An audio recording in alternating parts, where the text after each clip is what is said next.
Aloha. I thought today we'd take a look at emergency loans, as emergency loans are one of the common problems that students have in the early rounds of foundation. Let's look here at Team Andrews. You can see that Team Andrews has several problems. Among them are a 12% contribution margin. But their biggest problem, their most glaring problem, is that they had a 33, almost $34 million emergency loan. You see, what happens is if your cash going out is greater than your cash coming into your company, you have to raise that cash somehow. Now you have certain options. The least cost option is to go to your bank and get a short-term bank loan. In foundation, that carries the lowest interest rate or cost of borrowing. The next lowest interest rate is to issue long-term debt in the form of bonds, company bonds. Company bond has a little higher interest rate than a bank loan, but the advantage of a bond is that you pay it back over a number of years and not the next year. If you run out of cash and you didn't take out a bank loan and you didn't issue bonds to cover your debt, then Foundation, in order to keep you in business, will give you an emergency loan from a mafia loan shark named Big Al. You don't want to get a loan from Big Al because, number one, he'll charge you a very high rate of interest. And number two, you have to pay back the entire amount next year. So you can see that Andrews has a almost $34 million emergency loan from Big Al in year one. That entire amount will need to be paid back in year two. And if you don't take steps to raise that money to pay him back, then the emergency loan will recycle and you'll have another one the next year.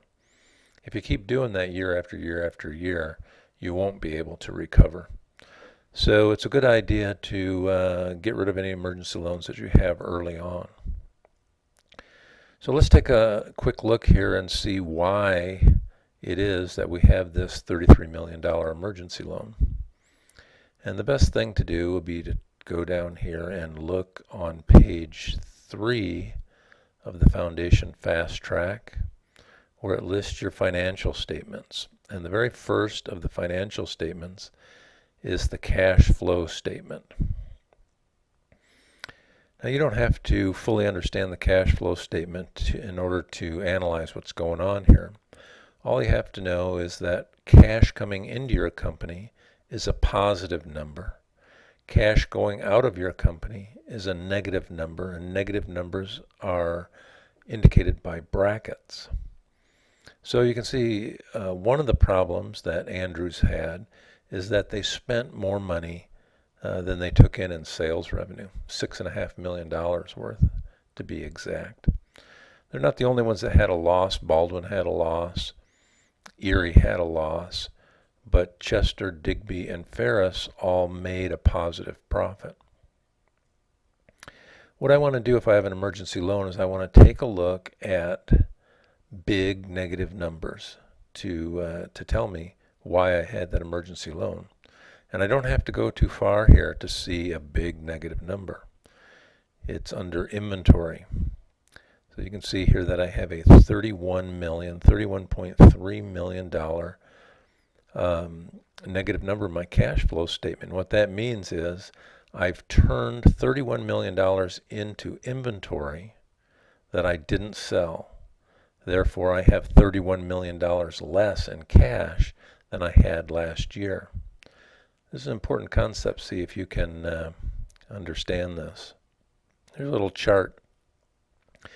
This is just a simple idea of the relationship between cash and inventory.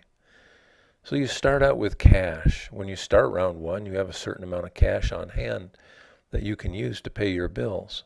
Now, one of the things you're going to do is you're going to take that cash through the production process. You're going to turn it into inventory.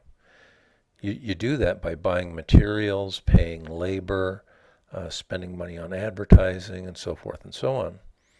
So you take cash, you did have $31 million in cash, you turn it into inventory. Now ideally, when you sell the inventory, you'll turn it back into cash. If, however, you don't sell the inventory, then it's sitting down here on a shelf in your warehouse, and you haven't turned it into cash. And that's what's happened here to Andrews.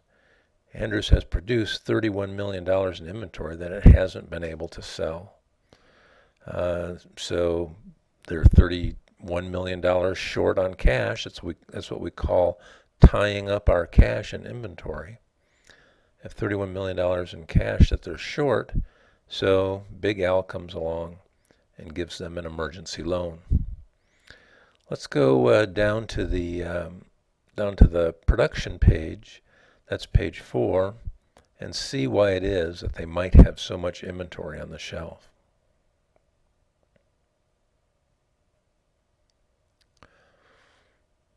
Okay, here's page 4. This is a production page. We look right here.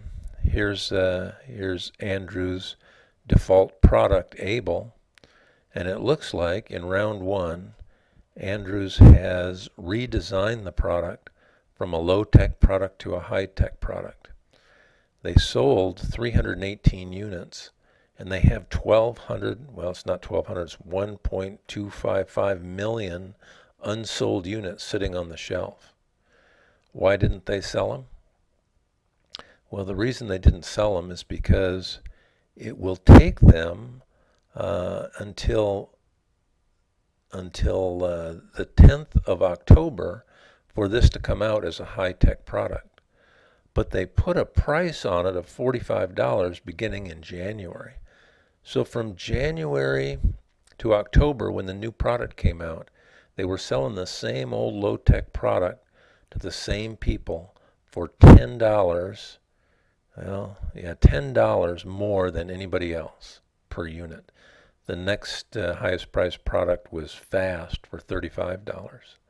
Nobody's going to buy this product for $45 until 10/10/2011, when the new one comes out, and then the high-tech people are willing to pay $45, but you've only got 2 months left to sell them, and the high-tech market is a small market to begin with.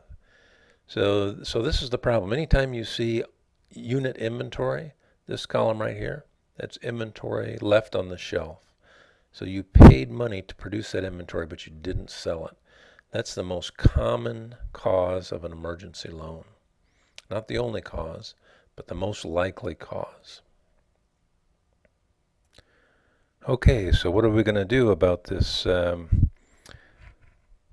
million emergency loan and this $1.2 million worth of excess inventory?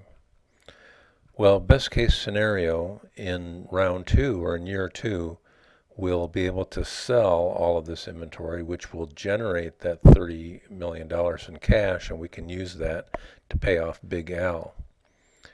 But to be on the safe side, it would probably be a good idea to take out $4 or $5 million short-term bank loan, just to make sure that you can pay it all back, and that you don't have to have another visit from Big Al. So that's what I would do in this case. I would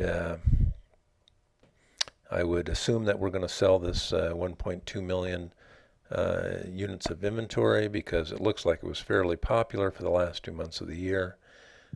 We can probably sell the rest of it in year 2, and then, just to be on the safe side, take out a $5 million short-term bank loan.